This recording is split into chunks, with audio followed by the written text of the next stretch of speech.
अभ्यास का महत्व। प्राचीन समय में विद्यार्थी गुरुकुल में रहकर ही पढ़ा करते थे। बच्चे को शिक्षा ग्रहण करने के लिए गुरुकुल में भेजा जाता था।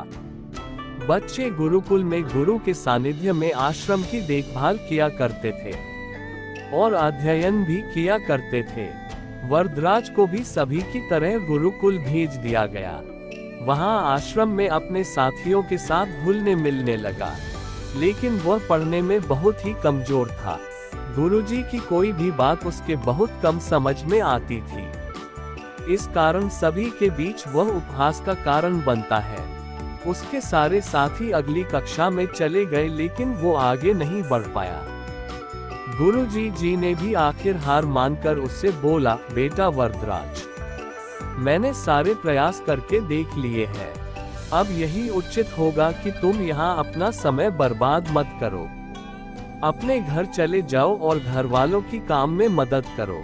वरदराज ने भी सोचा कि शायद विद्या मेरी किस्मत में नहीं है, और भारी मन से गुरुकुल से घर के लिए निकल गया।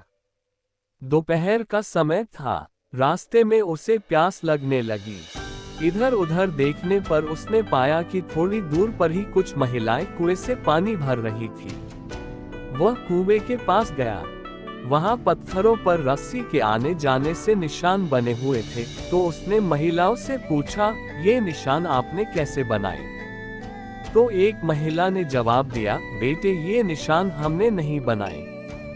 ये तो पानी खींचते समय इस कोमल रस्सी के बार बार आने जाने से ठोस पत्थर पर भी ऐसे निशान बन गए हैं। वरदराज सोच में पड़ गया। उसने विचार किया कि जब एक कोमल से रस्सी के बार बार आने जाने से एक ठोस पत्थर पर गहरे निशान बन सकते हैं, तो निरंतर अभ्यास से मैं विद्या ग्रहण क्यों नहीं कर सकता। वरदराज ढेर सारे उत्साह के साथ वापस गुरुकुल आया और अथक कड़ी मेहनत की।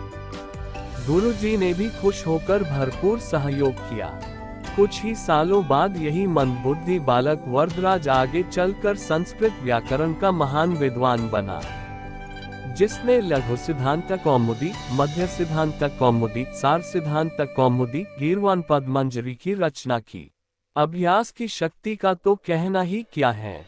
यह आपके हर सपने को पूरा करेगी। अभ्यास बहुत जरूरी है, चाहे वो खेल में हो या पढ़ाई में या किसी और चीज में। बिना अभ्यास के आप सफल नहीं हो सकते हो।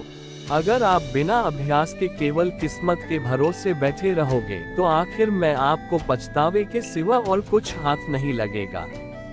इसलिए अभ्यास के साथ धैर्य, परिश्रम और लगन रखकर आप अपनी मंजिल को पाने के लिए जुट जाए।